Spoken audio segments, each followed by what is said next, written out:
पलटवार किया है।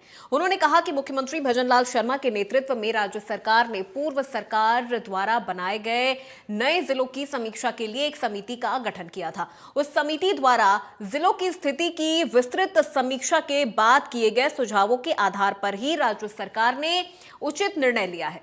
सुमेधानंद सरस्वती ने कहा कि पूर्व मुख्यमंत्री अशोक गहलोत ने राजनीतिक लाभ लेने के लिए आनन फानन में नए जिलों की घोषणा की थी।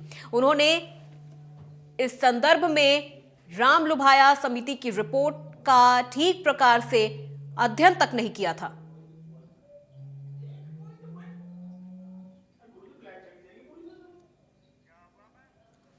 अजीब सी आवाज आ रही है।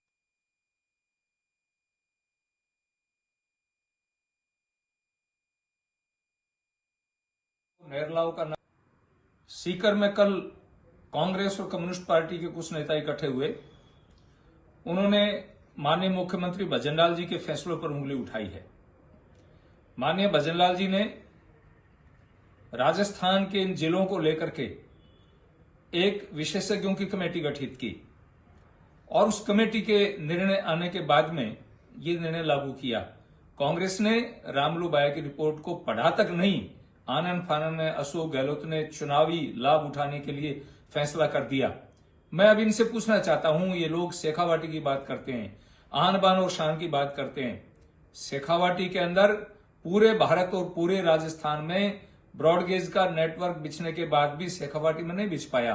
अगर उसको किसी ने किया तो भारतीय जनता पार्टी ने किया। आज पूरे भारत को नेटवर्क से हमने रेलवे नेटवर्क से जोड़ दिया है। पीने के पानी की बात मैं आपसे निवेदन करना चाहूंगा, ये लोग केवल नहर लाओ का नारा लगाते रहे।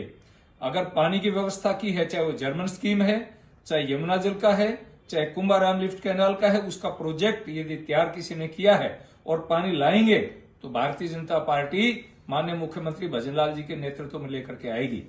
मैं ये भी निवेदन करना चाहता हूं, आप शेखावाटी के आन शान और बान की बात करते हो। हमारे शेखावाटी के लाडले, झुंझुनू के लाडले माननीय जगदीप धनखड़ जी को भारत का उपराष्ट्रपति यदि किसी ने बनाया तो भाजपा ने बनाया, किसान के बेटे को बनाया। और मैं निवेदन ये करना चाह रहा हूं कि राज्यसभा के सभापति भी हैं, राज्यसभा में कांग्रेस, कम्युनिस्ट सहित अन्य विपक्षी दल उनके खिलाफ अविश्वास प्रस्ताव लेकर के आए। क्या तब आपको शेखावाटी का अपमान दिखाई नहीं दिया? आप तीनों सांसदों ने एक शब्द भी बोला? मैं ये कहना चाहता हूं कि शेखावाटी का मान सम्मान हम अच्छी तरह जानते हैं।